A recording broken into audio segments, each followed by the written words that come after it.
Good evening, everybody. Welcome to the January '08 meeting of the Orange Board of Selectmen. Happy New Year to everybody here and out there. And thank you to Mrs. Blake for her generous donation to the Board of Selectmen for this night's evening chocolate fest. We'll pass those for safekeeping over there. Thank you.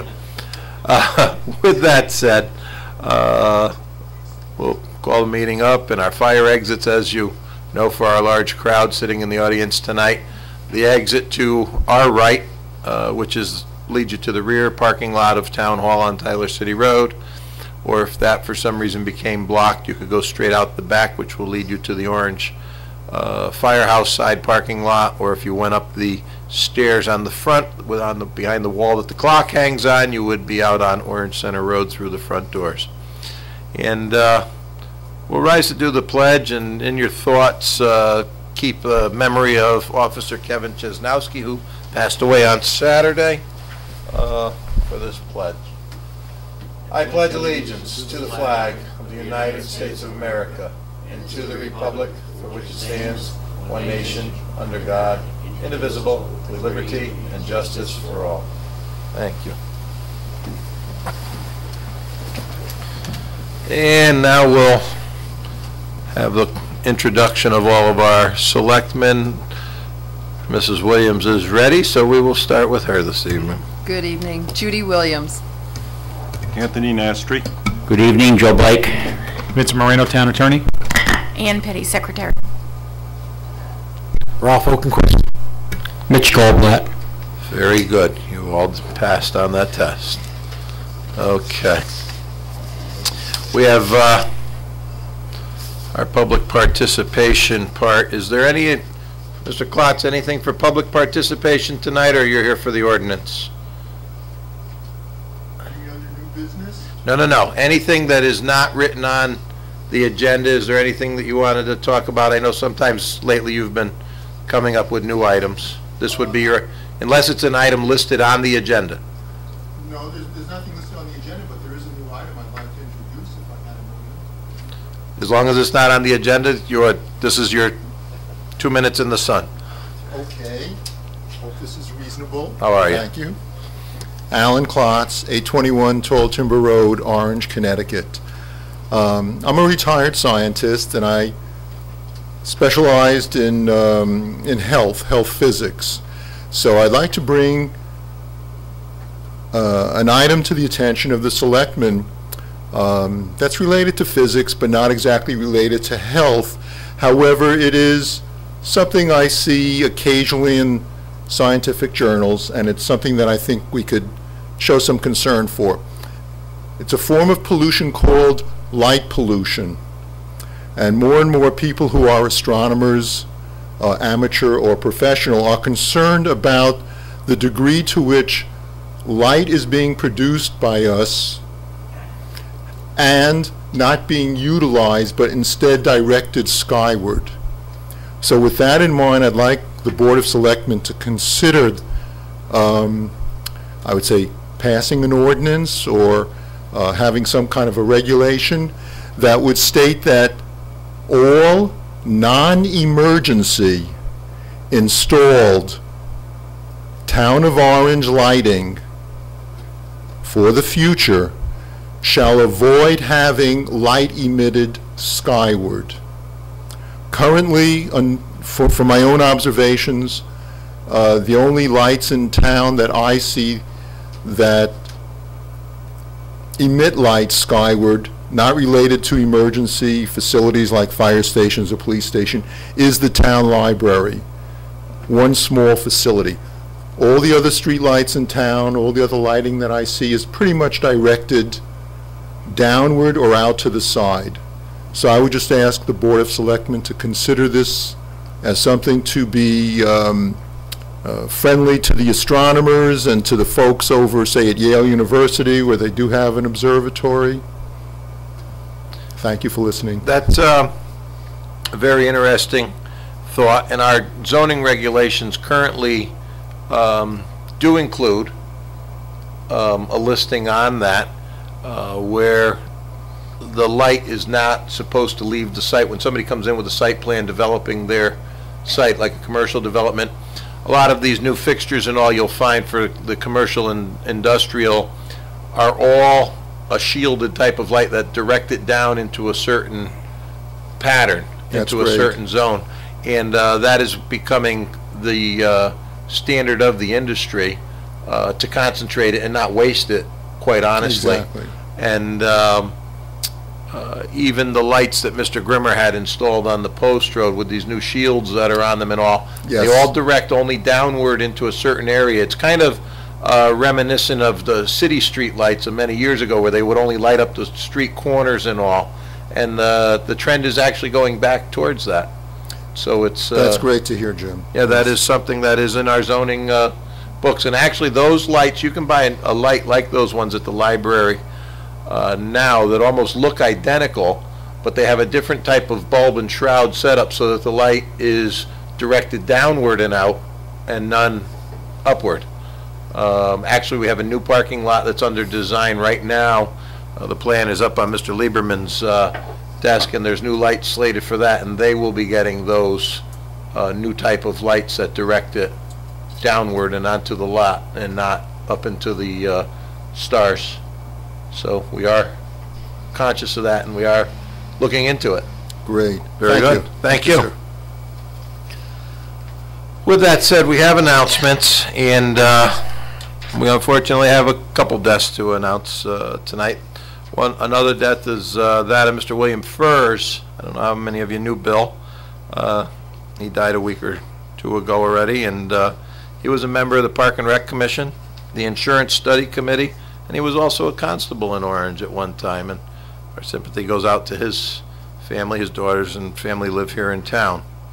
The second one is Officer Kevin Chesnowski, who was an Orange police officer for just about 2 years, who died in a motor vehicle accident last Saturday night on the Merritt Parkway. And his wake was tonight from 4 to 8, and his funeral is tomorrow at 12 o'clock at St. Mary's Church in Milford. His burial will then be in Mount St. Peter's Cemetery off of Route 34 in Derby. And there too, our heartfelt sorrow goes out to his family and to his Orange Police Department family. They were all noticeably upset by this passing tonight at that meeting down there. The blood drive. We talked about this last month, and it's Katie Winkle and Friends, and it's to help replenish the blood supply.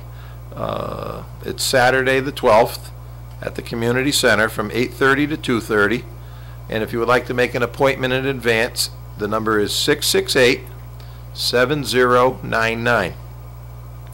On Sunday, I have to award an Eagle Scout award to Anthony Manetti, who lives on Lambert Road. And that will be over, actually, and I have to go to Woodbridge for this one. The amount of Scouts in Orange is dwindling to the point that they've teamed up with another group. And Anthony is our newest and most recent Eagle Scout, and congratulations to Anthony. The primaries. The presidential preference primary of the Democratic Party and the Republican Party will be held in Orange, Connecticut on Tuesday, February 5th, between the hours of 6 a.m. and 8 p.m. District 1 will vote at Mary L. Tracy, and District 2 is the district that votes at High Plains Community Center. And absentee ballots will be available in the town clerk's office starting on January 15th. However, just so there is no confusion, whether you are a registered Republican or a registered Democrat, if you normally vote at High Plains, you will still vote at High Plains. If you normally vote at Mary L. Tracy, you still vote there. The memory card in the machine will be programmed to sort Democratic votes or Republican votes, but so there will only be one machine. When you go to check in, there will be a Republican table and a registered Democrat table, but each poll you will vote where you normally vote. Yes, Mitchell, you couldn't resist on this one. Well, I take it then that that's changed since the last 48 hours. Because I was informed, I'm going to be the Democratic moderator that day, and I was informed that the Democratic primary was going to be at High Plains, and Republican at Mariel, and you're telling me totally different. It has changed. Okay. It was brought to our attention by the observation of somebody who saw the streamer on Ogat, that they had differentiated between one party voting at one place and one at the other, and due to statute, I think it's 9348. How's that? Pretty good. That's not allowable. You need to have your normal polling places open. So both places will be open, and you will be receiving both parties, and they will have a separate table to check in at, however. I think it will be a little confusing, but it will work just fine. However, if you are the moderator at High Plains, since I didn't go to Mariel Tracy, when they set up those booths, I don't know how many of those little voting booths, make sure the ones up by the stage you pull forward enough so that they're under those big lights and not back behind them. It was kind of dark. I hope that problem will be addressed before this. But with that said, those are all the items I have for public announcement tonight. Do any of you have anything for public announcement? Hearing none, we will move on. The public hearing is next, which is to adopt the ordinance for fuel-efficient vehicles. And so we have a motion, we'll be closing the regular session and going to the public hearing on this right now. Thank you. All in favor of that? Ralph? Second. That's what I was looking for. All in favor? Aye. Opposed? Abstained? Very good. Okay, you have the fuel-efficient vehicle ordinance, which you have worked over for the last 2 or 3 months. And it. I think I have to read it. What? I think I have to read it. You have to read the notice, right? But hopefully this one, if you've all reviewed it, will be the one that will work for us the best. Ann. Okay. Town of Orange, notice of public hearing on proposed ordinance. Notice is hereby given to the legal voters and those qualified to vote in town meetings of the Town of Orange that in accordance with Section 3.4 of the Charter of the Town of Orange, the Board of Selectmen will hold a public hearing on Wednesday, January 9th, 2008 at 7:30 p.m. in the lower level meeting room of the Town Hall, 617 Orange Center Road, Orange, Connecticut, on the proposed ordinance set forth below. Fuel-efficient vehicle ordinance. And this was posted in the newspaper on December 28th, 2007, the New Haven Register. With that said, I open it up to the table, or did anybody have changes or corrections that might have been missed in the previous meetings? Any questions for the attorney on this? Just, if I may, just, Vincent, just to reiterate, just if anybody's watching and has the same questions, we've established that based on the state statutes that diesel vehicles are not part of this ordinance, or can't be part of it based on state statute. We've also established that motorcycles would not be allowed under this ordinance. Correct. So I know it's not in the ordinance, but I'll make sure it's because of the fact that the state statute does not allow for those type of vehicles. Correct. Correct. Thank you. Very good. Is there anybody in the public that would like to speak on this? Seeing none, then I guess we will close the public hearing on it. Okay, is there a second on that? Second. Okay, any more discussion? All in favor? Aye. Aye, okay. Then would you like to take a vote on the proposed? Very good. Selectman Nastri, Selectman Goldblatt second. Is there any more on it? Hearing none, we can't have it because the public hearing is closed. All in favor? Aye. Opposed? Abstained? Unanimous. I do like that. Minutes. We have unapproved minutes here for the December 12th meeting. Is there any, buddy? Oh, yes, Selectman Blake. Yes, I would like to request that we add to the agenda the unapproved minutes for the January 5th special meeting of the Board of Selectmen. Is that in the form of a motion? Yes, it is. Very good. Is there a second to Selectman Blake's request? Mrs. Williams, very good. Any discussion? Hearing none. All those in favor? Okay, that second meeting is added to the agenda, Mr. Blake. Very good.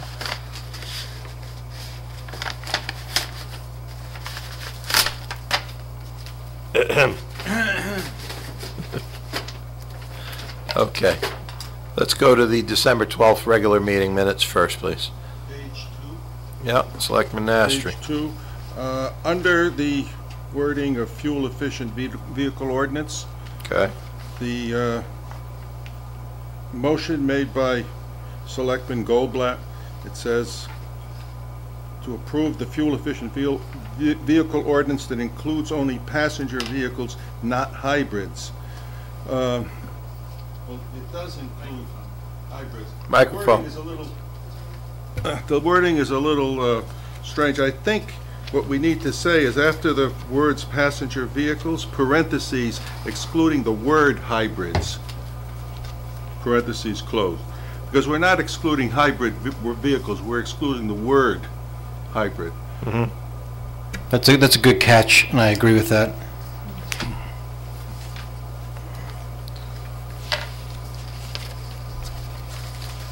Okay. And did you have something other than that? Your A couple things. little pencil was up over there? Under the minor, under the people present at the very bottom on the right, it says Marissa, and there's 3 letters there. It should be Marissa Yoxall, Y-O-X-A-L-L. And I think that probably was because it probably was handwriting, I'm illegible. sure. I'm sure it was. Now your teacher is coming out and you see correcting penmanship. I should talk. I have the That's worst true. penmanship. On page 4, under number 5, Orange Derby Intermunicipal Agreement, there is a statement in there that I think was an opinion as opposed to an actual fact. It's smack in the middle there, started towards the end. It says, the Board of Selectmen are only being asked to approve the wording of the agreement. You know, I disagree with that. I'm not sure if my disagreement is such that, you know, we were being asked to approve The agreement. intermunicipal agreement. There may have been an opinion that we should only approve the wording. I certainly was approving or disapproving more than the wording. I would like to see that sentence struck. I don't think it's quite accurate, and the rest of it's, you know, fine. I think if you just changed it to the Board of Selectmen are only being asked to approve the agreement. Not the wording. Yeah, No, that's fine. Then that's accurate. Take that word out. Yeah. So that's Take the fine. wording out. And the only other thing I would ask is that because it is a separate document, yep, that typically, not that we need a copy of it back, but typically we put like copy of this agreement will is be- attached to the yeah. minutes. No, it will be included with it. I told Ann not to generate all that paper for a second time. But it's not mentioned here either, that, you know, copy is Oh, attached to the it's minutes. included with the Okay. the other one. So those are the only corrections I have, but thank you. Very good. Any more? Yes. I think on the motion to, Where are you? What page? oh, I'm sorry, page 5. At 9:06, a motion was made by Selectman Goldblatt to close the public portion of the Board of Selectmen meeting and to convene an executive session after a 5-minute recess. I think I seconded that, and I think it was approved unanimously. It just wasn't included.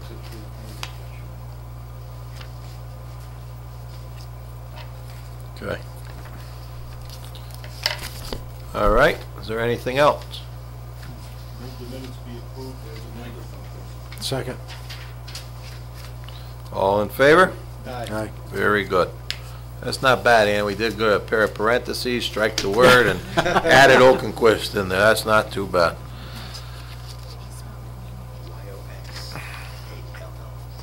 Okay, now this next one is the unapproved minutes of the Saturday, January special meeting that you held. I was not in attendance at that. So only you people can correct on it, and I will abstain on it. Mitchell? I will make a motion to approve. This is not Ann's fault. I'm going to blame the Secretary, Joseph Blake, that that Carl Goldblatt was also present there at that meeting. Very serious. Well, it wasn't an executive session, so I figured he was there, so I figured we put him in as a present. But if you don't want it, that's fine, but I'll mention it. He's there. Person apologies to Carl. He did have the best ideas. Okay, on those minutes. So we have a motion to approve? So second? Okay, it's Selectman Nastri. Is there any more discussion? Hearing none. All those in favor? Aye. Opposed? Abstain, aye. So it'll be 501. I abstain because I recused myself on it. Okay, new business. Chief Gagné is not with us tonight, and you all know why that is. He asked me to present this to you. This is the uninterrupted power supply request. They've been after this for a couple years now. And quite honestly, it's all the paperwork you got on it is pretty thorough to the point which is normal for Bob. That explains all of it probably better than the average person would. There's $35,000 set aside in the capital planning budget for this purchase, and he has the other $3,000 approximately in his own budget that he's going to pull for the difference for that to fund it. So the money is all available for this project. Very few people around who do this, and again, it results in one of those situations that we've seen before with minimal bidders. This is the only bid he received, right? Yeah, it is. And this bid was only received after they had an engineering group, it tells you in there, that then put the specs together and set everything out, and they received. And that name that of the person who submitted the bid, that name is awful familiar to me. Is that Turkey Hill?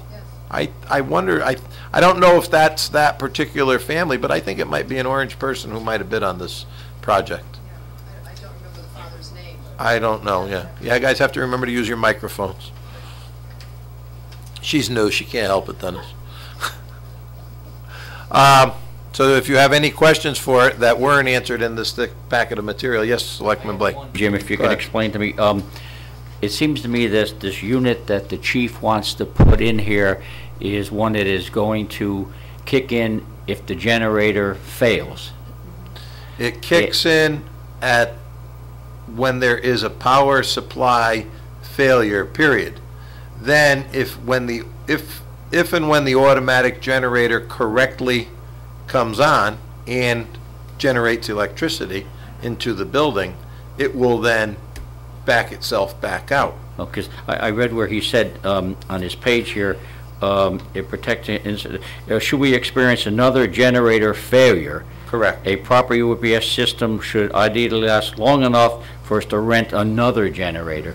So this looks like it takes place if the first generator dies out? It goes on instantaneously if they lose power at that facility. Okay. Then when the generator comes on, which has a time delay before all the brains kick in the machinery, that it has to kick on and generate power, then the uninterrupted power supply will then back itself back out. In the case of where they had a failure with the generator at the facility, Okay. it will carry it long enough that they can get another emergency unit in there to bring everything, to power everything up, so that it gives them buy down time to shut down properly so they don't lose information and all. Yeah, this is a big version of what we have and a lot of people have in their homes, UPS. And exactly. And it functions instantly. I've had situations where you have temporary power failure. It just goes off and on, and the UPS is on in the middle of that. Yeah. It goes on instantly so that your computer doesn't lose data or doesn't go down. If the power goes off, it'll stay on, and then it will give you a warning.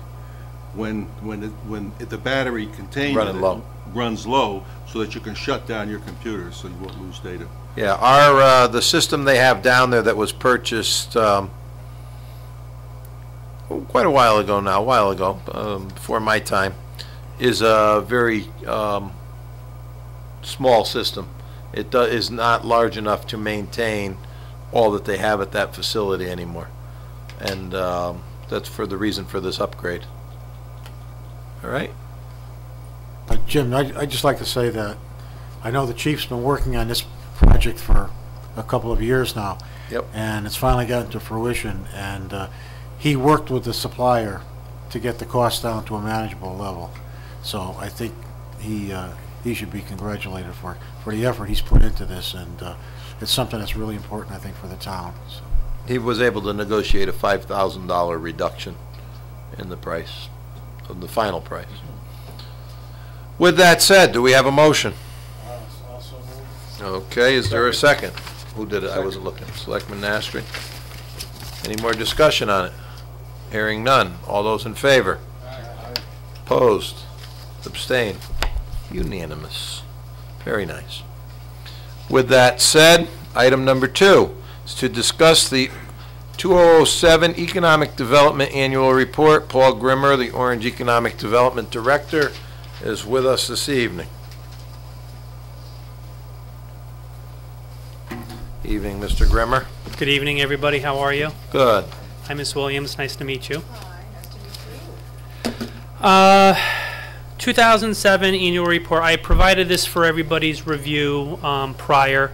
I'm going to try not to read anything verbatim simply because you've already had the luxury of hearing it once. But there are a couple points in there that I really like to stress, so I'll read them for the public. 2007, by all accounts, was a slow year for business development in Orange. Generally, we've ranged anywhere from 16 to 36 new businesses in Orange over the last 4 years. This past year, we had 12 new businesses enter the community. 2 of them were industrial in nature, 6 of them were retail, 3 of them were restaurant, and 1 happened to be offices. And although some high-profile retail buildings are currently vacant, Orange definitely remains a desirable and sought-after destination for retail, industrial, and office users. Buildings continuously cycle in and out of market favor as market forces periodically present and remove opportunities for expansion and contraction. And that one key phrase is very, very important. Sometimes Orange is the beneficiary of this contraction. Some of them are not the beneficiary. Prime examples of this year happen to be Circuit City's move to Milford. Another one happens to be the Lazy Boy move to Milford. In both cases, those companies made business decisions based upon the overall franchise profitability, not to Milford against Orange for any particular reason, but because they have an opportunity to better themselves. They moved their companies from 25-year-old plus buildings to brand new facilities.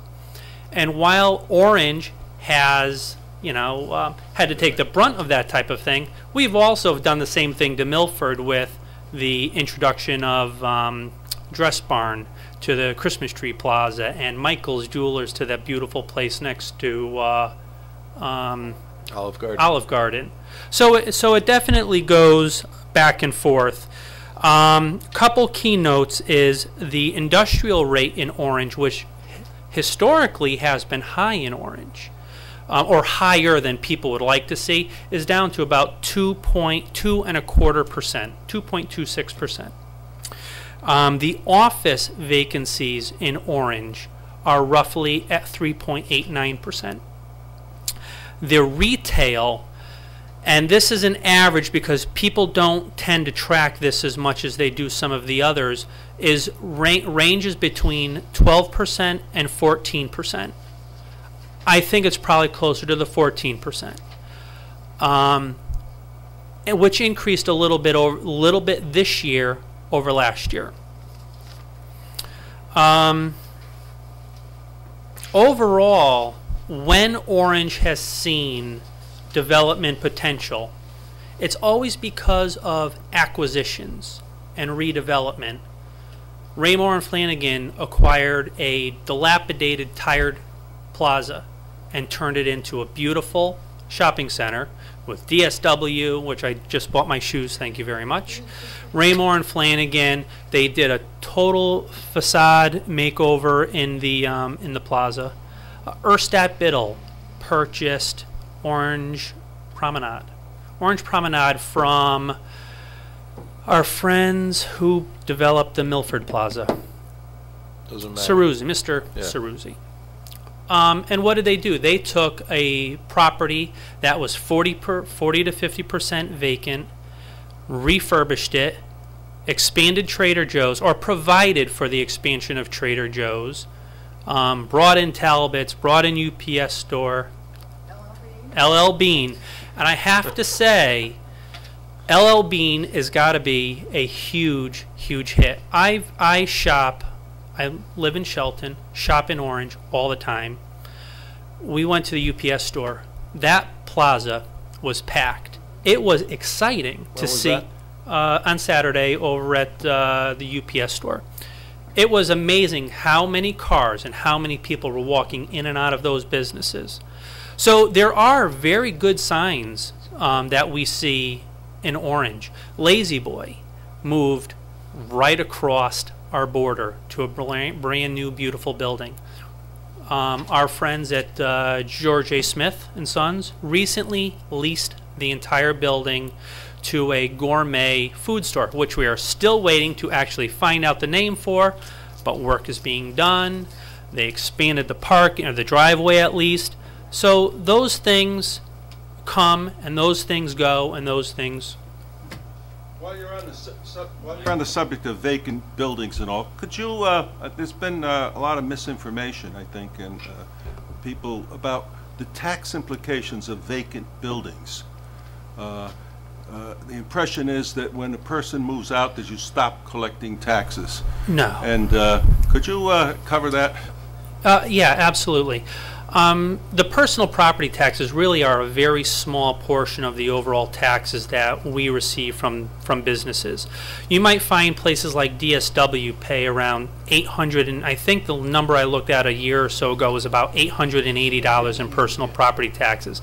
Basically what you're doing is you're being taxed on the lighting, taxed on the cash registers, maybe the shelving. Those things amortize very quickly.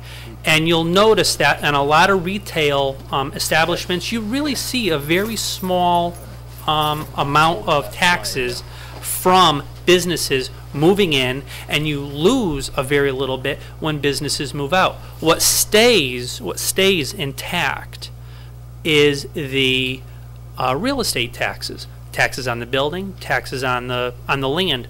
Those things really stay intact. A perfect example of what you'll see is CompUSA. Regardless of whether or not CompUSA stays open or somebody else moves in, you will collect the $26,000 a year in taxes that you get either from CompUSA, their bankrupt partners, or the property owner themselves. So you do receive those. Certain situations where it might hurt more than others are when banks relocate, because they have a lot more capital tied up in some of the, like the bank vaults. Restaurants is a very good example. Maxwell's, I believe we got something around $6,000 a year or so in taxes from Maxwell's. Commerce Bank moves in, I think we're getting around $8,300 a year in personal property taxes. But what did you get as a result of getting Commerce Bank? You took down a nice restaurant, but it was lousy on the site. For a brand new, beautiful brick, glass, beautiful architecturally designed building. And what did Commerce Bank? They paid the highest amount of money per acre for that piece of property than any other property in this town of Orange. So while we don't like to see businesses leave Orange, all that is really doing is giving us opportunities to bring in new businesses, a la Kohl's, you know, a la TD Bank North, who demolished Connecticut closeouts. And if you got $100 in taxes out of Connecticut closeouts, I'd be surprised. I did not check those numbers, but I would be surprised. As a follow-up on that, another issue is the town's authority in controlling the types of businesses that come into Orange. For example, starting in 2 years ago, I think we picked up something like 16 furniture stores. Orange, I don't think, could support 16 furniture stores. Now it's down to less than half that figure as time goes on. Could you address that issue? Because a lot of people feel that it's your office or Jim's office or the commission that brings in these retail businesses. I wouldn't say that any of us have control over something like that. It really is the market. If Orange could sustain 16 stores, they would still be here. Levitt's went bankrupt. Siemens went bankrupt. Thomasville moved from Milford to Orange, and they're doing well. Raymore and Flanagan, I'll bet you if you called up the president of Raymore and Flanagan right now, he's probably very happy he made the investment in Orange. Bob's at one time was looking to expand. They wanted to acquire the building across the street from them, but the owners really didn't want to have anything to do with that. And that's secondhand knowledge. That's not me knowing, that's through the grapevine, which we hear a lot of those things. Would love. I'll bet you they're probably doing tremendously in Orange. Else they wouldn't be here. Strong businesses survive, bad businesses fail. Tony, one of the things you're kind of getting on is recently I heard a comment, and I'm not even sure where I heard it. Why couldn't you keep Office Max here? Why didn't you offer them any incentives? Office Max, when they left, closed 100 stores in the Northeast. You saving them $2,000 a year in taxes from personal property wasn't going to keep, that wouldn't pay them to turn the lights on. And if you're going to do that, why wouldn't you then do it to Circuit City and CompUSA and all of those others, and where all you're doing is you're taking money out of your own pocket to save a sinking ship? Strong businesses survive, bad businesses don't. And unfortunately, it's just the way it is. 30 years ago, whoever thought Bradley's would turn into nothing, and whoever thought that Bradley's store would ultimately be torn down and redeveloped as something else. Yeah, it's unfortunately, it's market timing, it's cyclical. Nobody likes to see it happen. Believe me, I don't like to have to answer the questions as why are companies leaving. We have little stores leaving too. Devin from Super Suppers, wonderful gal, closed her doors this year. Not a big one. Probably most people didn't even notice it. But you know what? She served on the Chamber of Commerce. She was great for the community. And her business, why? Because they couldn't get the sales. That didn't have anything to do with Orange taxes being too high. Didn't have to do with electricity being too high. It's just that they just couldn't survive. And that's unfortunate, but that's the way it is. Yes. The bottom of page 2. Why don't we let them continue a little bit? I appreciate it, gentlemen, but you have more to go here. Yeah, thank God you don't have a long agenda, because we could probably be here for quite a while. I'm excited. We noticed. Even with all of these negative things going on, we see Yale coming in and making a huge investment in Orange. And what did the president of Yale say to us when he met? This opens up a world of opportunity for spin-off from our research and development to Orange. Why Orange? Because we're here. Businesses want to, when businesses spin off, they want to be close to where they're born. It's up to us and up to the private sector to make the opportunities for those businesses to move and to stay in Orange. Why else am I excited? Springbrook Commons, after, geez, it seems like 8 months worth of negotiations, and then 4 months of wetlands and zoning hearings, and 9 months of construction. They're looking to open up the first, turn the first key to allow the first person to move in April of this year. 37,000 square feet of 56,000 of a 56,000 square foot facility are already acquired and leased. You have Cuz Acres was recently sold to what I would think an amazing developer from Fairfield County who wants to do development in Orange. Why do I call him amazing? Because he bought it, he has a plan, and he's bringing it forward. I'll bet you in 60 to 90 days you'll see something in planning and zoning for that site. Capisalatro. And just as a sidebar on that one, when it was owned prior, it was in a farm nursery category and all. Towards the end, things did change, but you just got a few $1,000s a year out of that property in taxes. They came in this past week to pay their taxes for the first half of the year was over $31,000 for half the year. So that'll be $62,000 plus just on the site at this time.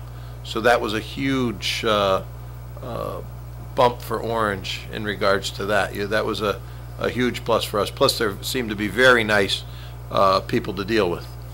And what also happens too with that as well is as properties are acquired and redeveloped, they're also reassessed.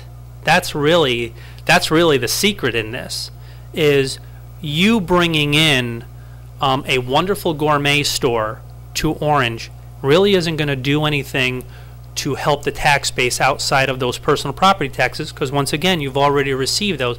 But one of the secret things that it does is it makes everybody feel good to know that there's a viable store in there.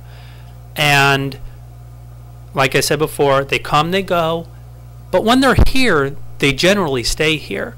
And one of the things that I think that we're experiencing, and one of the things that is leading to this slowdown in at least the orange economy nationally, it's slow everywhere, but in the orange economy there's no land sales. There was nothing for sale last year. One property on the Boston Post Road sold, which is the porch and patio.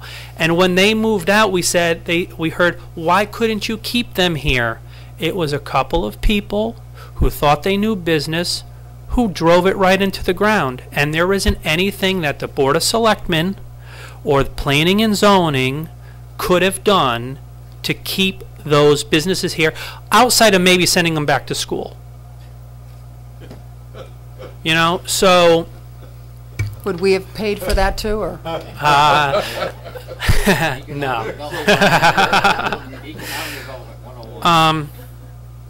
So I know I have kind of jumped around a little bit, but those are the things that we see. I have a question.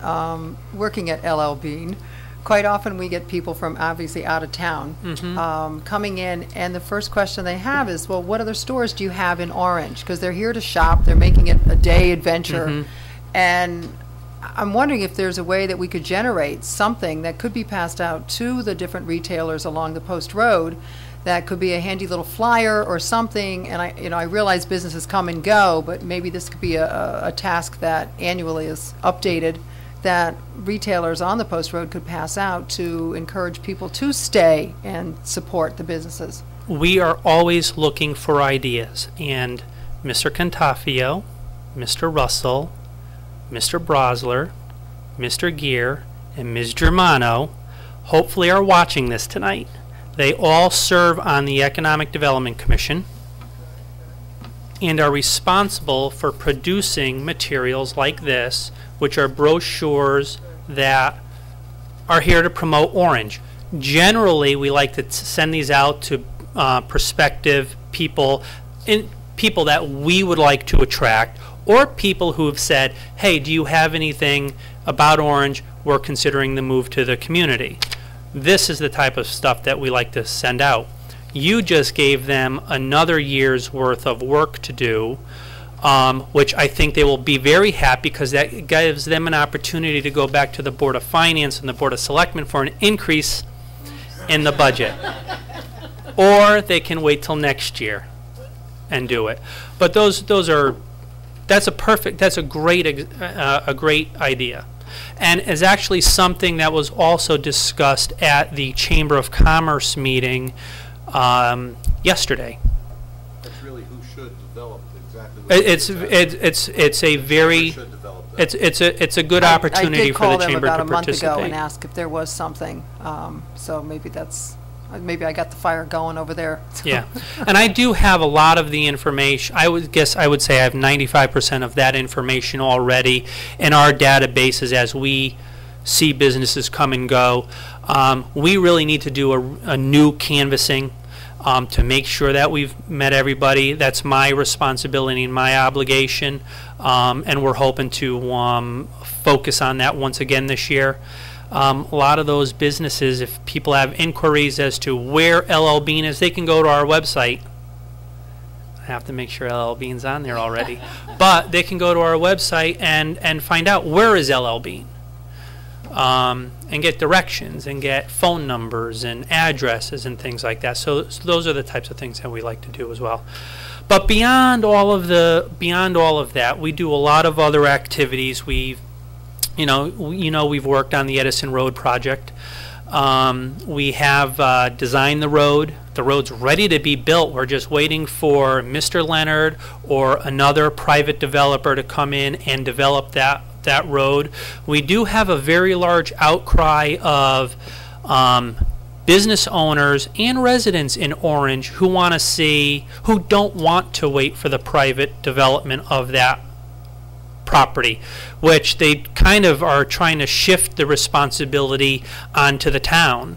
I know most of you haven't heard that yet, but there is some negotiations back and forth to try to get the Stu Leonard's folks to construct it. You have to remember, they don't have their court approvals to do so, and to get them to do that might be very tricky, to be polite about it. We've also worked on the Boston Post Road lighting program. We over the last year installed 30 some odd lights along the Boston Post Road.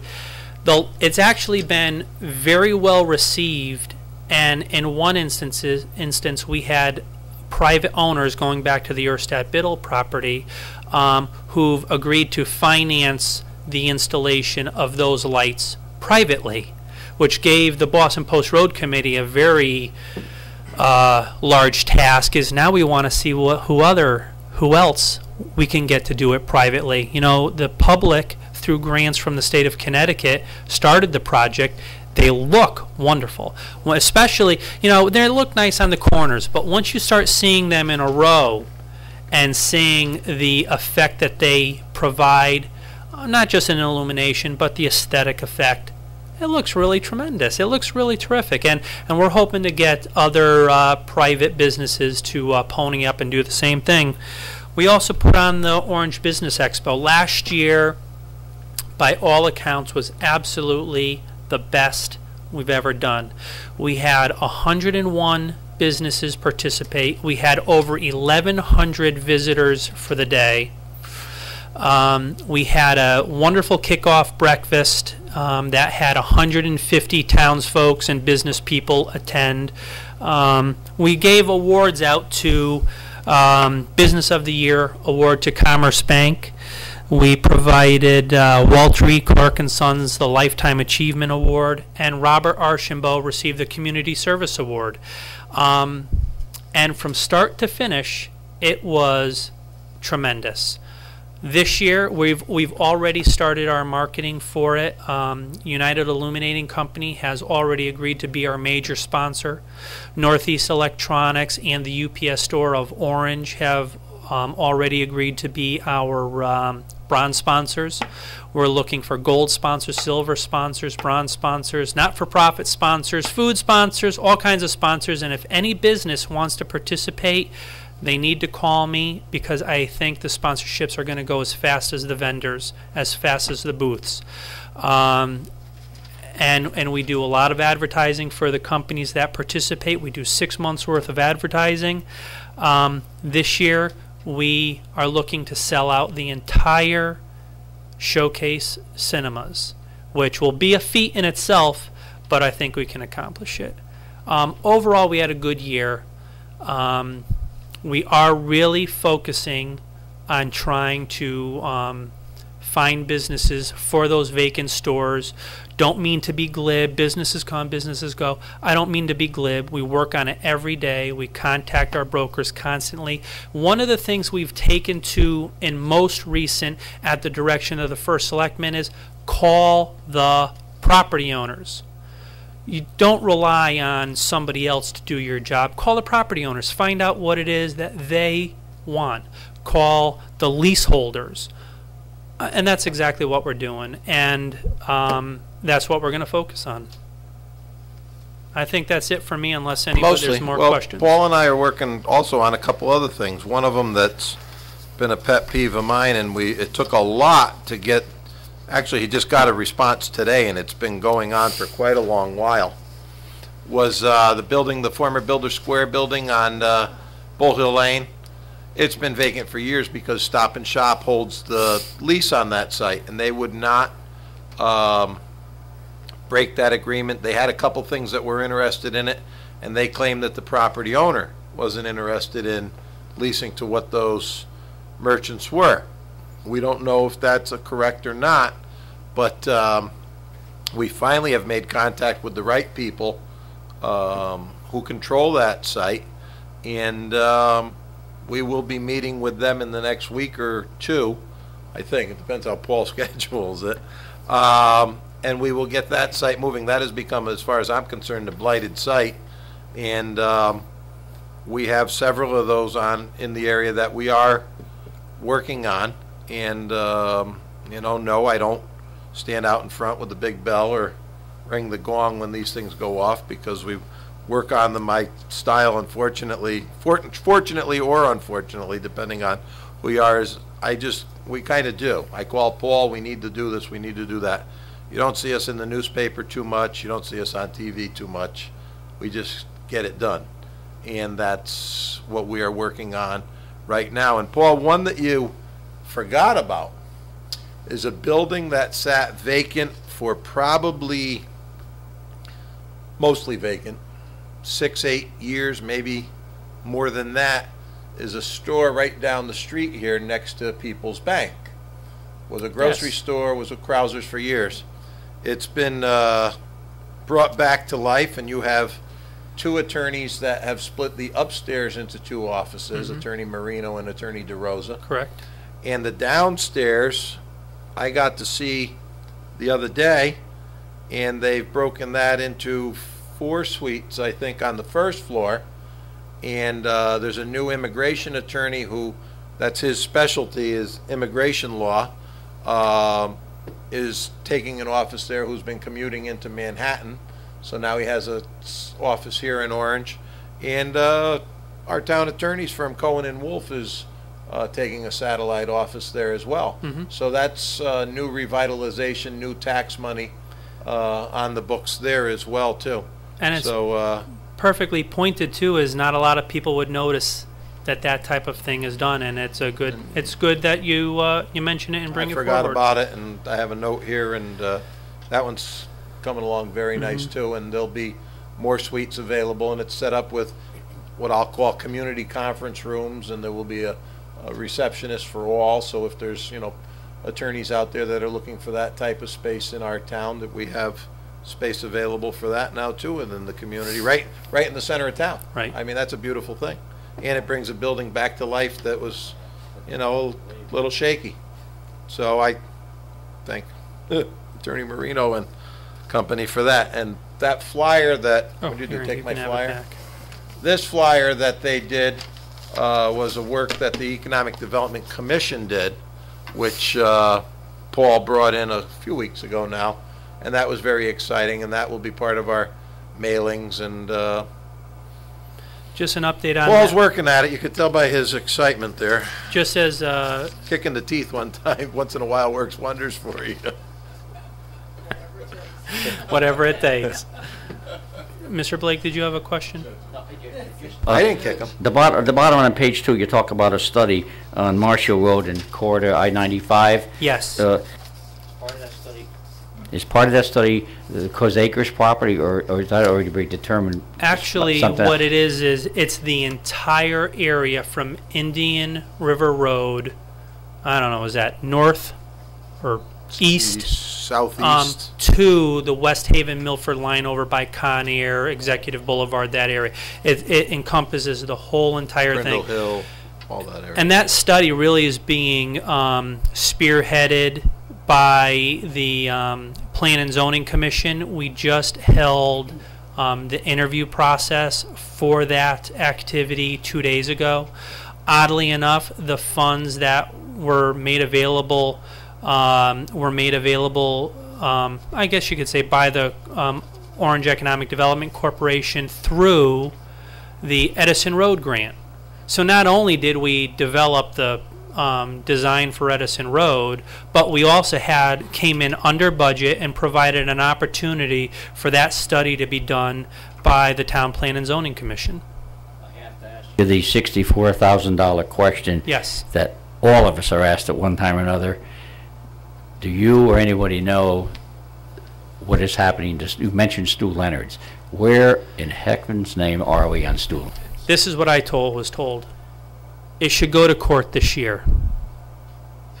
And that is unfortunate.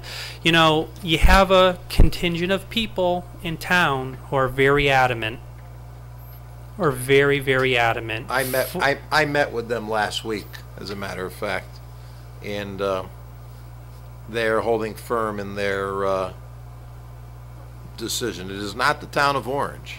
No, it's not the town. It's a private group, and I did meet with them to discuss their thoughts and all on this last week, and they're holding firm on their position. So, Just with respect to where we are with the actual court itself, the briefs are in, so it's literally in the court's hands. So there's nothing that either party can do. The court has that's the been issue. for a while now. It's been for, yeah, the last brief was filed about 6 weeks ago. So but now we're probably looking at a 6 to 8 month window for the court to render its decision. Now, if I could, and maybe we can even for the record, is the court going to render its decision as to whether or not it should be heard, or is it rendering its decision as to the merits of it and whether or not they're going to kick it out? And It's too soon to tell. Literally, the court can go in a couple of different directions. Mhm. The court could dismiss the appeal, calling it the appeal not ripe, which would then remand it back to the Wetlands Commission, or which could delay the project for another couple of years, because then it has to go back up the appellate process. Or the court could go to the merits of the appeal, and if it doesn't find merit in the appeal, could dismiss the appeal, which would end it, or it could find merit in the appeal and remand it back to the trial court, reversing the trial court. So it could go in a lot of different directions. It all depends on the appellate court's take on the issue. okay, thank you. Is there anything else for Paul Grimmer? He's talked himself out tonight. That was good. You Thank were you. very excited. What did you have for lunch today? I had a Greek salad. There you go. Yes. Thank you very much. Thanks, Paul. Okay. Item number 3. Good God almighty. 8:30. He went for a while. Item number 3. To consider and act on the renewal of the license agreement with Walter and Dorothy Hine for the property at Wolf Park there. This is that one field down on Little Peck Lane. This is the same agreement with the exchange, except for my name. Change. This is actually, I guess there was one already with my name on it. That they've held for quite a while. Actually, since I gave up, I used to lease this piece of land as well as some that's now soccer fields down there, and it is before you. That's you actually have two before you, but they're items 3 and 4. Jim, Any discussion? I'll make a motion to approve the license agreement between the town and Walter and Dorothy Hine. All right, is there a second? Second. All right. Is there any discussion on this one? Yes. Discussion actually, well, first of all, on this one, under number 1 premises, Fred Wolf Park, Wolf should have an E at the end of the word Wolf on number 1 on premises.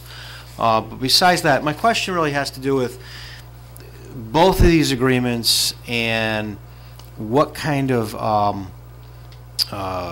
advertising, if anything, we've done as a community, or are we just renewing these each time at the same amount? I'm not even sure how we come up with $200 on this one and $742.50 on the next one per year to lease these parcels and to keep them in a farming state. I mean, have we opened this up at all to any other entities to look at? Have we put it out to bid? I don't think we have, and I'm just curious about, what our procedure is for this.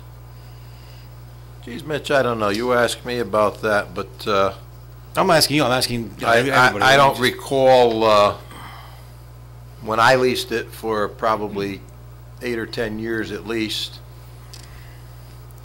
I actually leased it originally from Amity. We just went in and paid it every year. I don't know what went on beyond that. I don't know. Did you ever advertise this for lease beyond? I don't recall. I don't believe we did, but there's been some questions been raised, and the reason I'm raising the questions, there's two reasons. One is and you'll know this, and I'm not trying to confuse the two, but there's going to be there's always concern about the crow cannons. Every time we approve this, and then we have the complaints about the cannons, we say, well, we've got an agreement. Now, there's nobody here tonight to say they're against it, but of course, when you get into the summertime, people will say, well, how do we do that without addressing that? We've addressed it in certain ways in the past.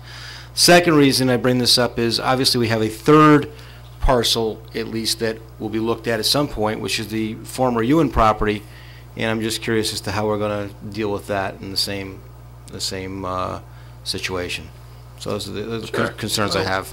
Actually, I'm not against it. I just want to raise the concerns. Well, I know you're not against it. You would never be against it. I understand that, Mitchell. However, I was planning on actually talking a little bit about that third one that you mentioned while we were on discussion with these. We did have a question of one neighbor on Little Peck Lane, and great guy actually, and I spoke to Mr. Hine, and they adjusted the hours of the bird guns there, and things seemed good, and I think he probably was given some corn out of the deal, I guess, and it all seemed to work okay. In regards to the second property there for Joe Moncheski, we have received no complaints in the last 2 years. Originally there were a few problems with a few of the neighbors when Farm Hill went in, and they seem to have been addressed, and the people there understand that they live next to a situation like this. And I don't know, Ann, do you recall any phone calls on that? I don't. So that's how it is. As far as advertising it, it wasn't advertised. I mean, I don't think it ever has been, quite honestly. Woodbridge, I talked to Mr. Hellauer about it, who's the town manager in Woodbridge, and what they did was they did advertise it. They really give their land away. The fee is ridiculously low, and then they the same people get it. You have, I mean, Fred Shepard had the center of town until he and then his son passed away, and then it changed hands. But until then, it stayed. I mean, there aren't, quite honestly, that many people that have the machinery and the wherewithal to do it. I can count probably 5 on the best of my knowledge. When we were at the CCM conference, there was a state agency that was, whose existence was premised on the fact that they would encourage the farming of vacant land.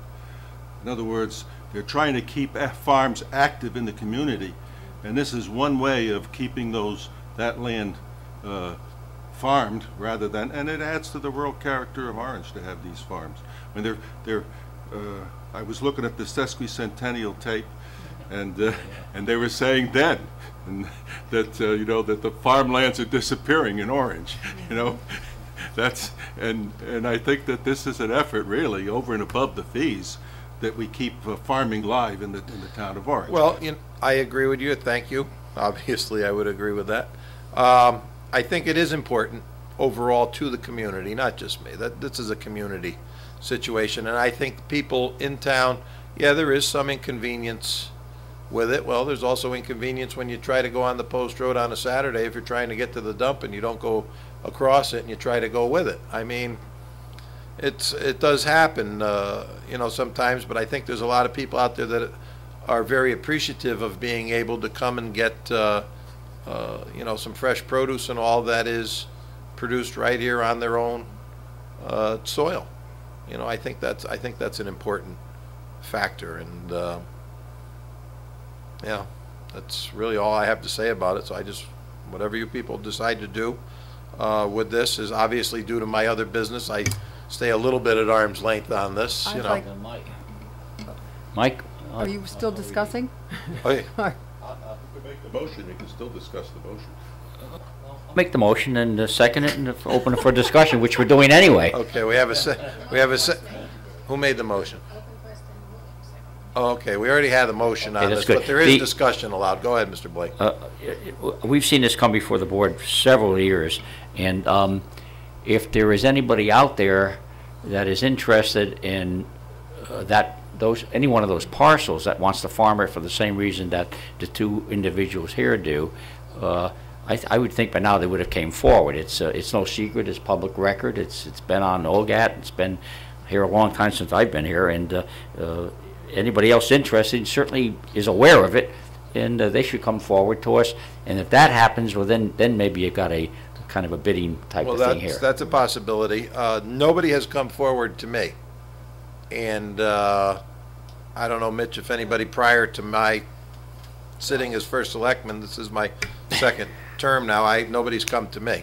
I don't know if anybody came to you, but there aren't that many of us, I can safely say that term, left that would do it. And, you know, that's fine. Jim, the last question I have then is concerning once again, the Hine parcel at the Fred Wolf Park area parcel. Each time this comes up, there's always discussion, and I just want to make sure we put on the record that Park and Rec has no plans that we know of in the next 2 years of utilizing any of that parcel for additional soccer fields or anything like that. I am so glad that you asked me some of these questions. I really am. I currently have under construction, under the generosity and direction of Richard Capsulatro, of the T.M. Wright family construction, and also an irrigation company, I believe it's Joe Torello, have constructed a new field for me. They would have put the sod down a week or so ago if we hadn't gotten the freeze that we had at that time. They stopped cutting sod. But if you go into Wolf Park parking lot and you drive straight ahead up in, I've constructed a new field there to expand the soccer fields over there by removing some brush and stumps. And it was all done out of the generosity of these contractors. Not $1 so far has the town of Orange spent on building that new field there. And I'm pretty proud of that, and I really, on camera, thank all of them for their generosity. I think Harlan might have done some of the cutting and clearing. I'm not even quite sure of all the players in it. And while we're on that Wolf Park thing, I'm working to resolve one of the legacies you left me, Mitch, with Mrs. Summerer, and we planted 9 8-foot white pine trees along her boundary line last week. I thank the Public Works Department. I sent a member of the Public Works with his own trailer and all to pick them up for me, and I was able to find them from a nursery who's a good friend of mine.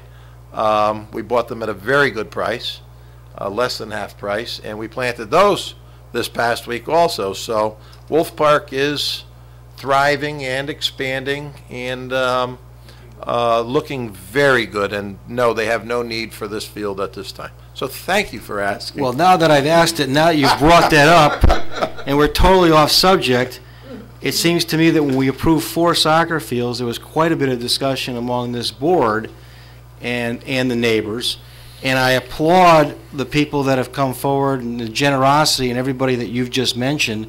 I think it's wonderful it was done, but did it have the proper approvals? Or Yes, we just do it? No, it went through Park and Rec. It went through Park and Yeah. Rec. But as a town improvement, it didn't go through the Board of Selectmen. Nope, went through Park and Rec. They control that site down there. Well, they controlled the site down there when it went through this board before. Well, that was the initial construction and upheavals. At which time we trauma. promised the people of this town that any further soccer fields would go through the Board of Selectmen. Well, I spoke with Mrs. Summerer the other day, and she was very thankful for her improvements, and Mr. Quadier, who lives next door to her, will be the next one receiving some evergreens and some cleanup and all, and they've been rather cooperative too. And I've spoken with Mrs. DeLuca, who also was on that group of very concerned citizens, and they've all been very cooperative and very happy with my improvements. I'm glad, but I'm also concerned about unilaterally making changes to town property without going through the Board of Selectmen, Jim. Well, Park and Rec needed to expand the fields, and the soccer committee and all of them worked together, and it's done. Well, so noted. Very good. So now that we can get back to this, Make a motion. discussion? We already have the motion. Let's move on. Okay. All those in favor? Aye. Opposed? Abstain? Unanimous. Now we have to go for another round around. Number 4 is to consider the renewal and license agreement with Joseph Moncheski from Grassy Hill Farm for what was known as the Wright property on Old Grassy Hill Road and Grassy Hill Road area. Another one, same situation. Do we have any discussion on it? Well, I know somebody wants to make that approval. I'll second. I'll second. Mrs. Williams and... Yes, I would like to make a motion to That's approve the fine. agreement with Joey That's fine. Macheski. Would you like the second? And the second is Mr. Nastri, and the third is Mr. Blake. Okay. No, she wanted to do it, and I was saying no. Let's see if there's more discussion first. Okay. We have a motion on the floor on that one. Is there any more discussion on that one? Hearing none. All those in favor? Aye. Opposed? Abstain? Unanimous. While you're on that topic a little bit here, the Ewan Farm property, there are a couple fields there, and it's been questioned as to what we're going to do with that, and that one will be coming forward to you next month. We will probably offer that one out, since no one other than me has used that in the past. We will offer that one out for public bid. I think we are going to bid that one instead of just awarding it. And since nobody has used it other than me under private ownership in the past, I think that's probably the fairest way to go. And what we will do with that is we will the attorney, I will talk with him, and we will come up with some terms and all very similar to these two, and there'll be a walkthrough for whoever is interested. You know, we'll have to put a notice out on it, and we'll do a walkthrough with anybody who wishes to use that site, and we will receive sealed bids for the use of that site for I presume we'll go for a 2-year period on that one also.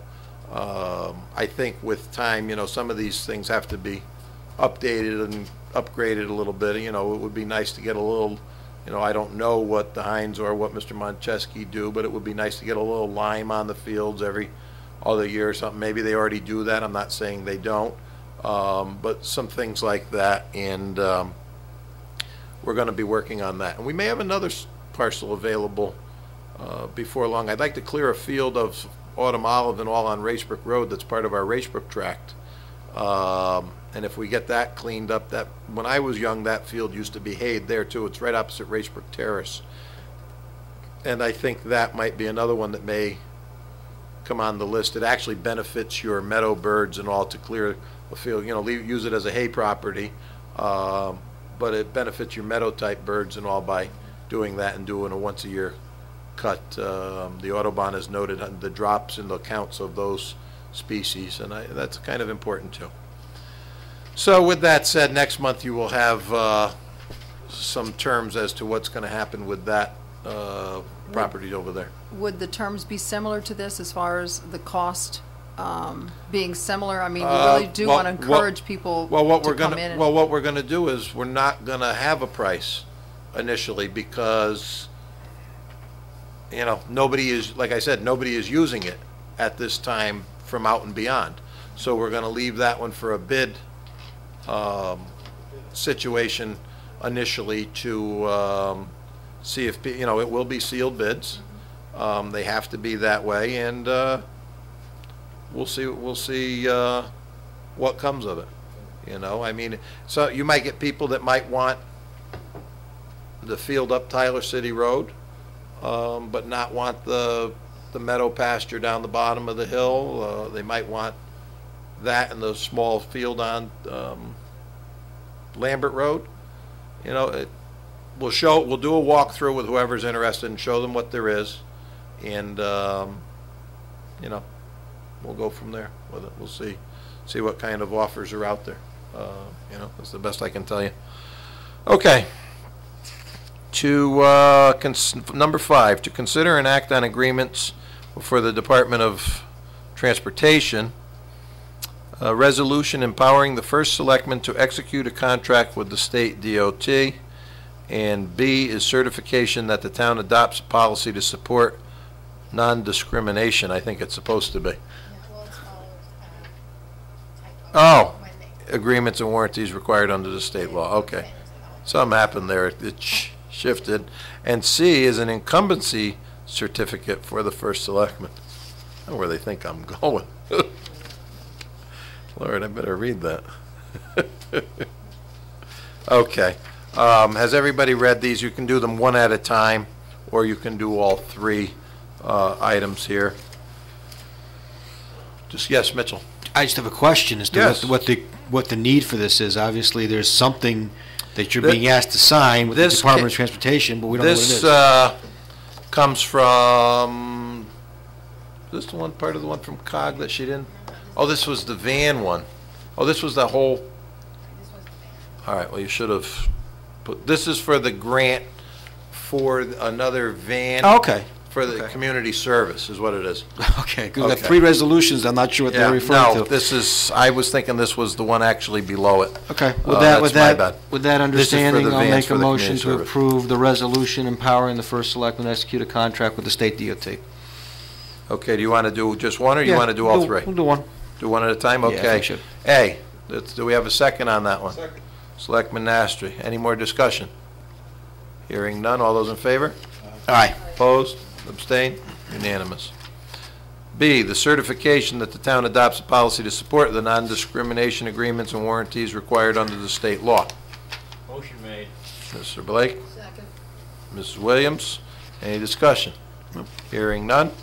All those in favor? Aye. Opposed, abstained, unanimous. Number C, the incumbency certificate for the first selectman. Motion on that one, unless you want me to leave. Make a motion. Okay. Is there a second? Selectman Blake. Any discussion? Hearing none. All those in favor? Aye. Okay. Opposed, abstained, unanimous. Very good. Knew how that was going to go. Sorry, guys. Just as you know, I have another little sidebar to that one.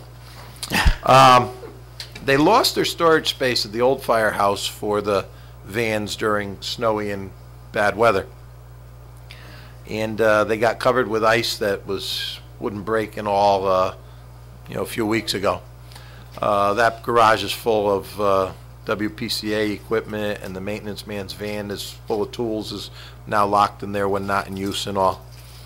And I didn't know it, but two of my supervisors had promised coverage for this and never provided it, and then the weather came, and so we had to do something. So they were out through that ice storm, and then the governor made a requirement that everybody take the ice off their trucks and buses and vehicles before going on the road as well, after a few people lost windshields and all, which is what prompted this.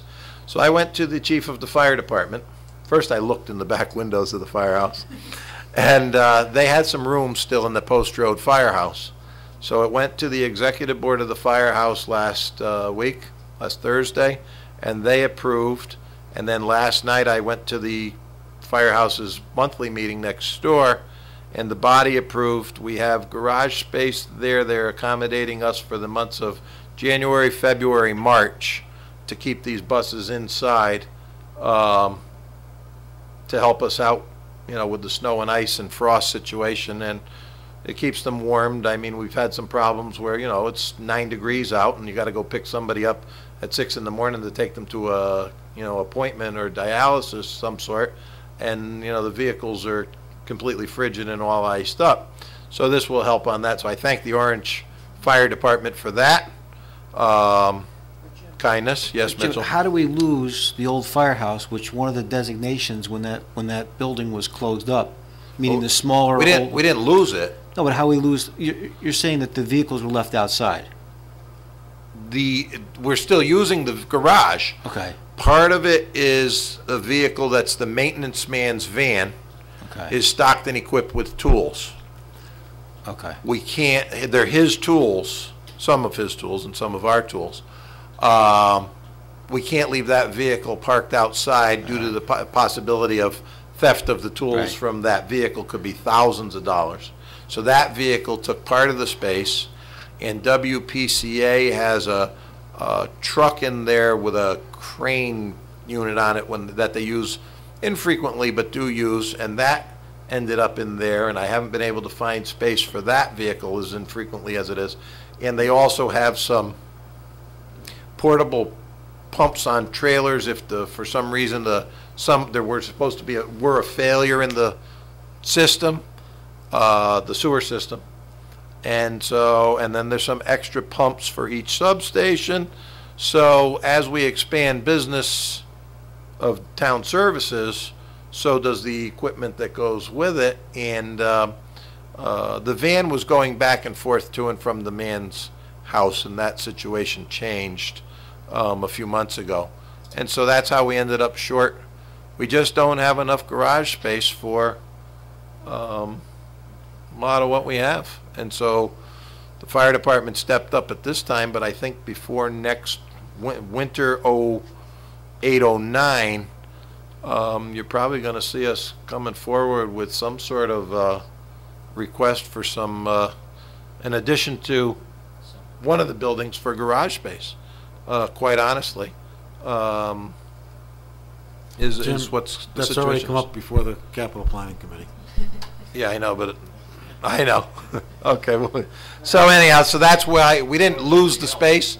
It's just full of other equipment, is the problem. So the fire department stepped up for us and helped us out with that. Okay, and they did put in for one more van too. This may be the last year, which is why you have these grant things. Last year was supposed to be the last year, but then they funded it again this year, so we're taking advantage of it. We get a 12 or 14 passenger bus for $10,000. It's probably a $50,000 vehicle, I'll say safely. So I mean, it's a very good program for us through Greater New Haven Transit. Item number 6 is to consider an act on agreement with COG. These go hand in hand. Remember last month you approved one. Well, for some reason, when Judy sent some of this out, it didn't all come to everybody, not just Orange. So this month you have a few other items before you for COG. A is the resolution of endorsement for a solid waste study, future of regional waste disposal beyond Resource Recovery's current 20-year contracts in the Scrog region. B is the certification for a solid waste study, future of regional waste disposal beyond Resource Recovery's current 20-year contract.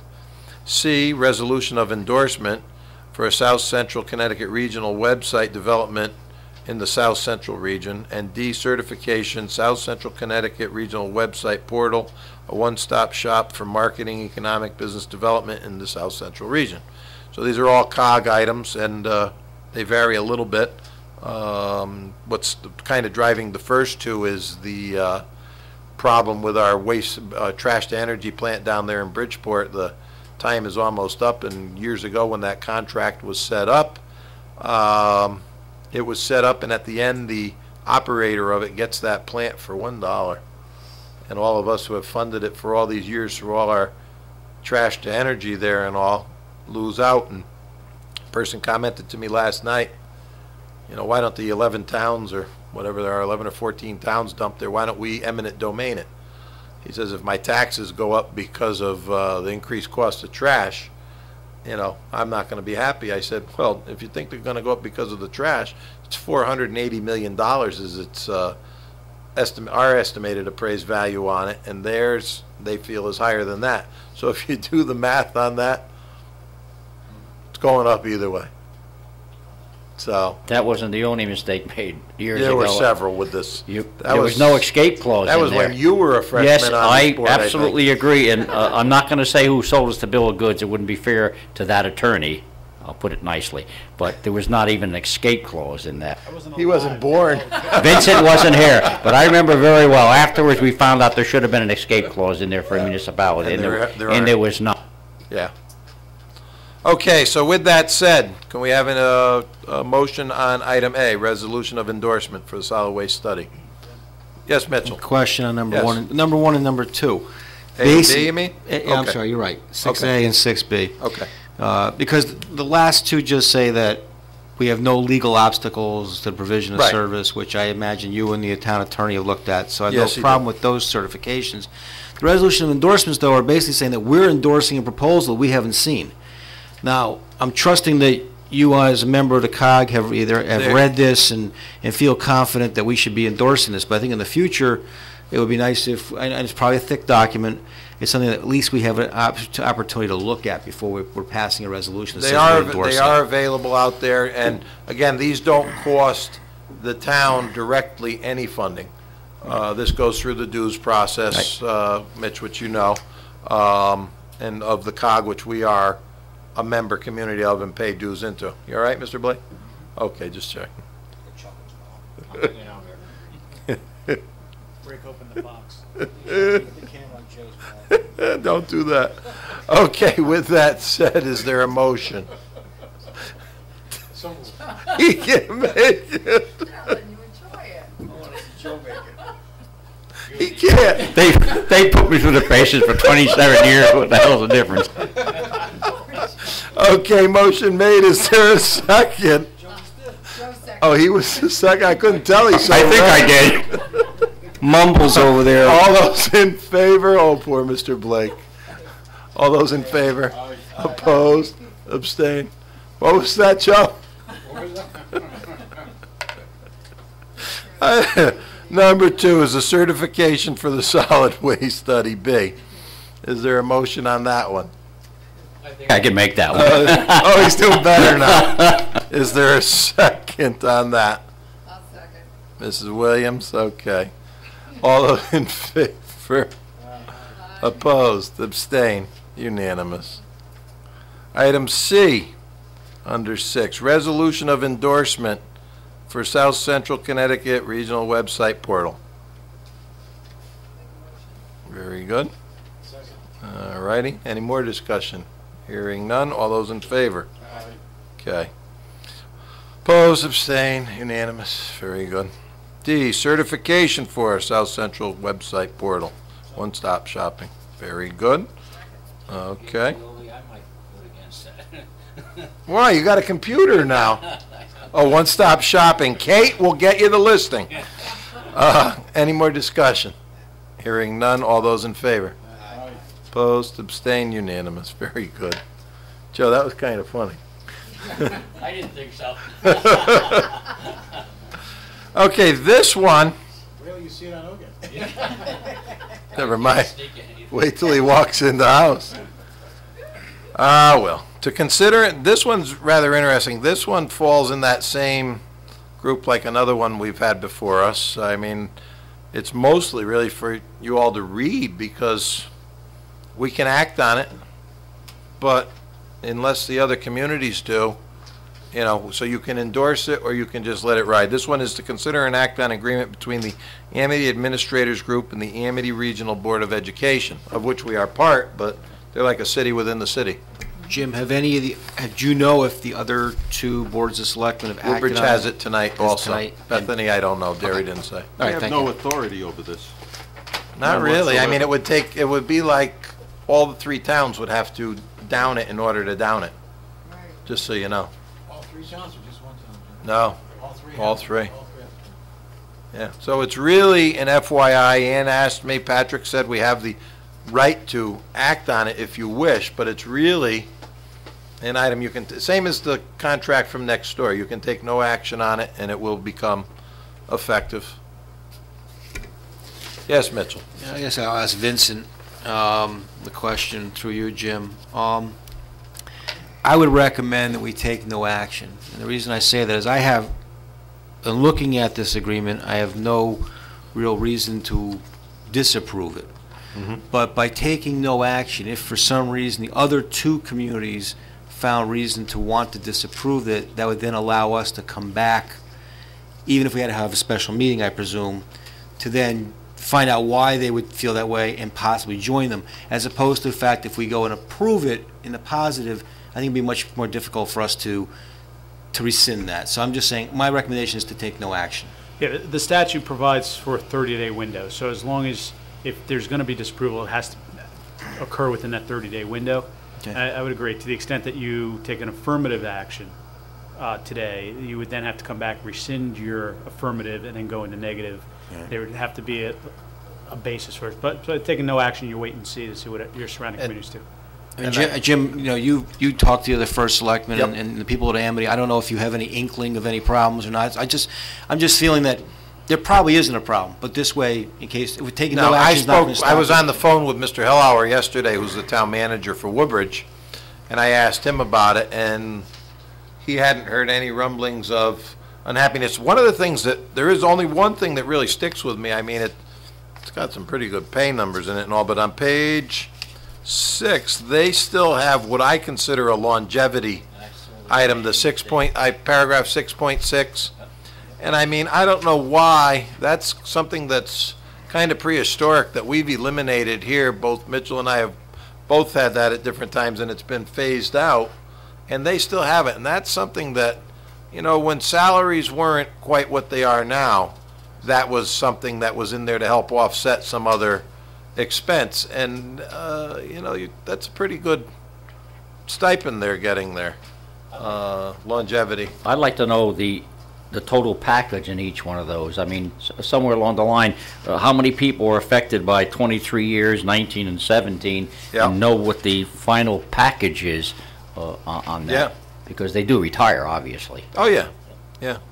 So that's the best I can tell you on it. I, you know, didn't get any grumblings, and Derry was here last week, and she didn't seem to have any discussion. I Usually, it agree used to with- be Russ Von Baron who used to be the one to take it out of the sky. I agree with the no action. I would say I prefer no action personally. Jim, just to segue a little bit on what you said about the longevity. You're right, it is there, but if you look at the next paragraph, it really It is. has a sunset. It is sunset, you know, Yeah. anybody hired after 2002, so the last couple contracts, it really Yeah. it's being phased out. Yeah. That was probably the way it was I negotiated. was just surprised it was still in there, Yeah. is what I should have said. Because that means it's been in there for quite a while, you know, phasing. All right, so there'll be no action taken on number 7. Item number 8 is to consider and act on the tax refunds for the month of January in the amount of $12,966.78.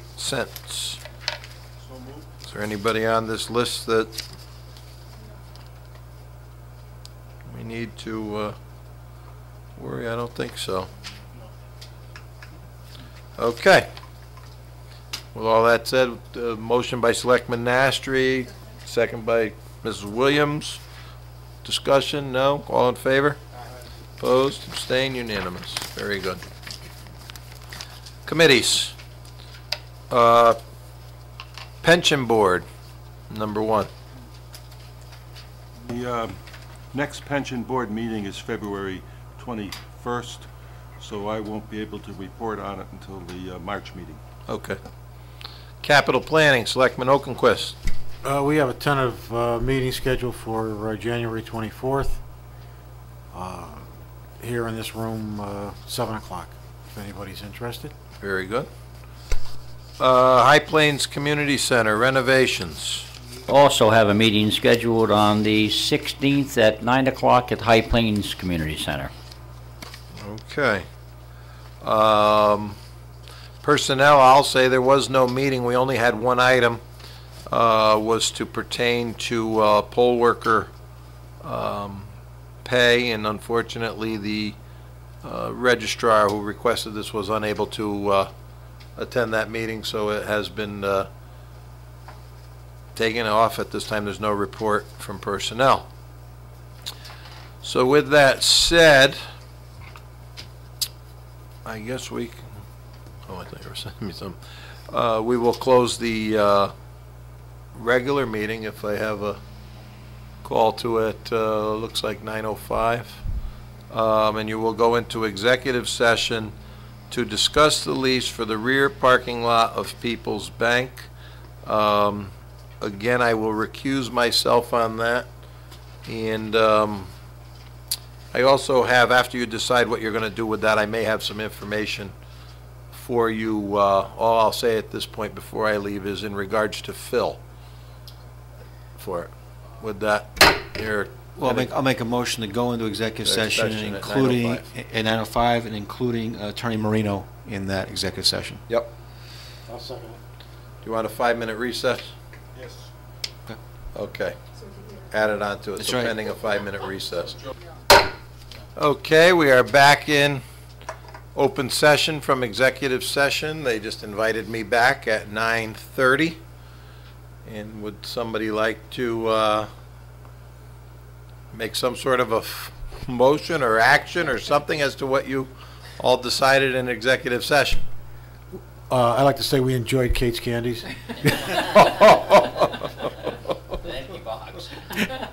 I'm sorry, Joe enjoyed Kate's candies. Oh, boy. Just excuse me, Selectman.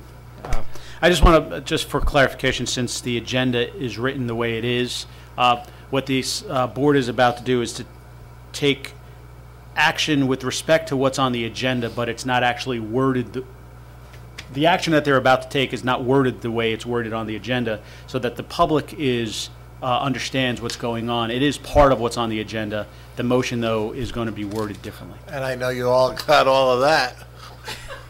Does that mean we should add an item to the agenda? For clarity, let's do that. All right.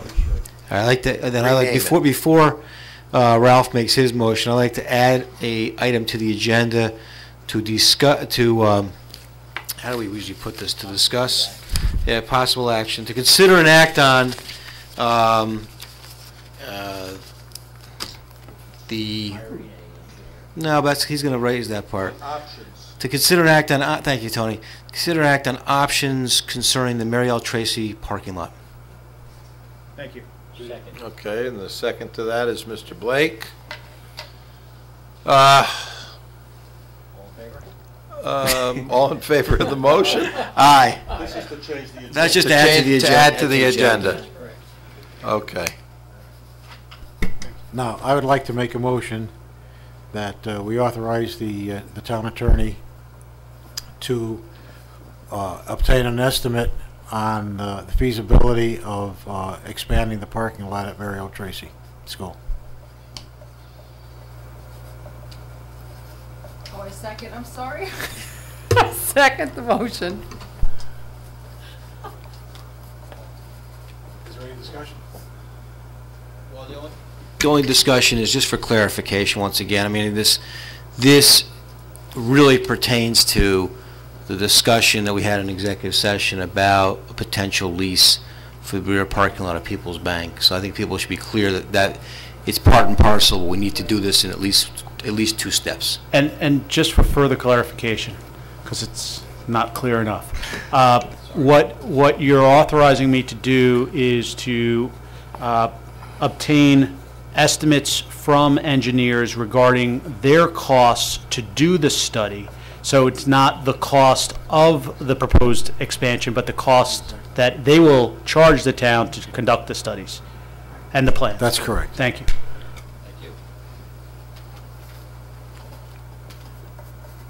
Sorry you let Ann go, huh? I'll tell you, you're killing me. Okay. Who made the second? I'll second. Okay, so I put down, motion is to do a feasibility study of other options. Motion is Estimate the cost of a feasibility study. the motion is to obtain essentially the retention costs of engineers to conduct the study. So next month we'll come back, they'll have options. Next month I'll come back with 2 or 3 engineer retainer estimates, and the board will then make a decision of who to go with, and then in March we'll come back with hopefully a proposal for the expansion, and we'll take. I guess I'm allowed to speak on this one since it doesn't involve me or my property directly. I think that's a waste of time and a waste of money.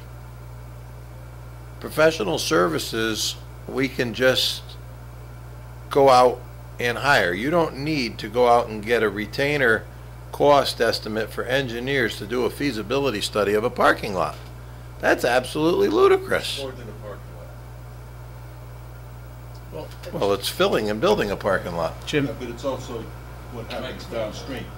and Jim, the concern was that I cannot say, and the board is unclear on, is this a professional cost that's going to be $2,500 or $7,500? And also, I won't have the town attorney do it. He's going to charge you to do it. You have a town engineer upstairs who, this is his job. To get an estimate on the cost? Absolutely. Of something? Absolutely, that's not the attorney's job. That is the town engineer's job. Well, then we can town attorney to do that. We were asking the town attorney just to find out for us through an engineering, names of engineers to work with. We did say, I will say this, we did say whomever the engineer might be to give us exactly what has to be done to that property to extend it and what the possible costs will do to extend that. Also work in unison with the town engineer. We were in no way in our discussion eliminating the need and the necessity for the town engineer to approve of whatever the engineers that are picked to do this are going to do that. The town engineer is our ace in the hole to make sure that whatever engineer we decide to do this or look at it, that he will be able to tell us if there's any flaws in the agreement. I think it's quite simple at this point. Just have Ralph's motion change where he said the town attorney to change it to first selectman. Yeah, it should be the first. I mean, And then you, Jim, can work I with. mean, I don't know why you're having the town attorney Well, because you weren't get here. engineer. This way, I you mean, if can. that's what you're doing, I can do that. You can work with the that I town can do. engineer to get an outside service to give us some quotes. That I can do. And I think, and I'm not looking to do this, but I think the reason why it fell on my lap was because of how the negotiations have been going with the adjoiner, and to the extent that this might ultimately result in something else, the board was going in that direction. Very possible. Sorry, you will be working with the first selectman. That's right. And that way it falls under retainer, not hourly. I'll amend my motion to say that the first selectman will do that. All right, tell me again, tell me again what your motion is, Mr. I'll Oakenquist. amend the motion to have the first selectman in conjunction with the town attorney go out for the estimates. I forget the exact words I used last time. All right, so you want the first selectman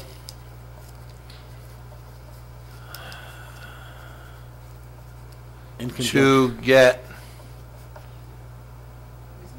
cost estimate No. to retain an engineer Right. To retain an engineer. to look at the parking lot. Look at the, Do a feasibility. to do a To do feasibility a study. feasibility study on extending the parking lot. Right. And the costs for there. In conjunction with the town attorney and the town engineer. Well, that's gonna happen anyhow, because there's. Well, because it's all If I potentially, hire and the thought here is it all may to- potentially tie into this whole lease agreement that was discussed in executive Study. session. And whereas the town attorney's been involved in that since day one, he needs to have some Okay. involvement in this too, I think, just to. And that the first selectman has recused himself from the discussions. Right, but I can still hire the engineer to do your work. And since you've gotten everything for free tonight, sure, why not? Here, you get the candy.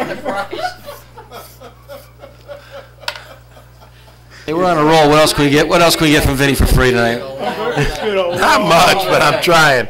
If it's not this selectman, it's someone else. Judy, do you accept my amendment? I am going to amend my second, and I will second again. Okay. So the motion is for the first selectman to get a cost estimate from engineers to do a study to build a parking lot at MLT. Feasibility. It's good. I put a study. Okay. With that said, all those in favor? Opposed? Abstain? Unanimous? No? No, that's 6-0-0. I can vote on that. With that said, I move for adjournment. What a pleasure. with that, we are all done at 9:40. Audio is still on.